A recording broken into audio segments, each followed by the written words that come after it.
चंद्रपूरच्या दौऱ्यावर असलेल्या पर्यावरण मंत्री पंकजा मुंडे यांच्या वाहनावर देखील हवेतील प्रदूषणाचा प्रभाव दिसला. शहरालगतच्या महामाया कोल वॉशरी आणि विदर्भ मिनरल उद्योगांना त्यांनी प्रदूषण प्रश्नांची माहिती घेतली. या दौऱ्यात वापरलेली त्यांची लक्झरी गाडी पुरती काळवंडून गेली. आपल्या दौऱ्यात मुंडे यांनी आदा सुधीर मुनगंटीवार यांच्यासह अधिकारी आणि स्थानिक प्रशासनाकडून समस्या जाणून घेतल्या. आपण स्वतः संवेदनशीलतेने चंद्रपुरात पोहोचून याविषयीची माहिती घेत असल्याची भावना त्यांनी व्यक्त केली.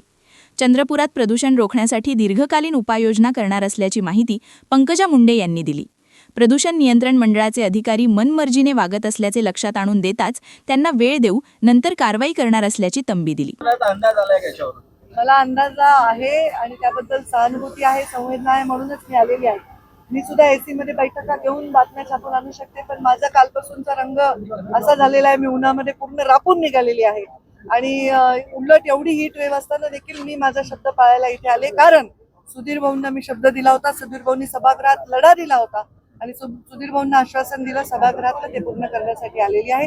इथल्या प्रदूषणावर आम्ही एक लॉंग टर्म प्लॅनिंग तयार करू आणि यंदा सुद्धा काम चांगलं करायला लावू, या उद्योगांनाही काम करायला लावू, इथल्या अधिकाऱ्यांनाही काम करायला लावू आणि सर्व मिळून इथल्या प्रदूषणावर मार्ग काढू. तुम्ही स्वतःही अनुभव घेतला आहे की प्रदूषण विभागाचे अधिकारी जे आहे, प्रशासन ते अतिशय मुजोर आहे, लोकप्रतिनिधींचं ऐकत नाही, याच्यावर काही अंकुश लावायचा? नक्कीच लावेन. अधिकारी प्रत्येक ठिकाणी त्यांच्या म्हणजे जे नेतृत्व माझ्या आता त्यांना लाभलेलं आहे त्याच्याप्रमाणे त्यांच्याही वागण्यामध्ये बदल होईल आणि त्यांना पहिले शिक्षा करायच्या आधी मी स्त्री असल्यामुळे मी समजावून सांगेन, त्यांच्या वळण लावायचा प्रयत्न करेन आणि ज्याला वळण नाही लागत त्यांना शिक्षा करू.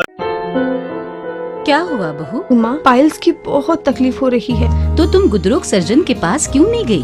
देखो, जैसे हार्ट के लिए हार्ट स्पेशलिस्ट, ब्रेन के लिए ब्रेन स्पेशलिस्ट, तो पाइल्स के लिए पाइल्स स्पेशलिस्ट क्यों नहीं? स्त्री हो या पुरुष, टॉयलेट में तकलीफ केवल पाइल्स ही नहीं, और भी कई प्रकार के गुदरोग तथा कैंसर भी हो सकता है।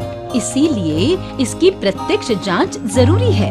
ठीक है माँ, पर जांच के लिए हम जाएंगे कहाँ? वही काले आयुर्वेदिक पाइल्स हॉस्पिटल में। लेकिन माँ, प्रेगनेंसी में पाइल्स की दवाइयाँ? प्रेगनेंसी में आयुर्वेदिक दवाइयाँ सुरक्षित होती है।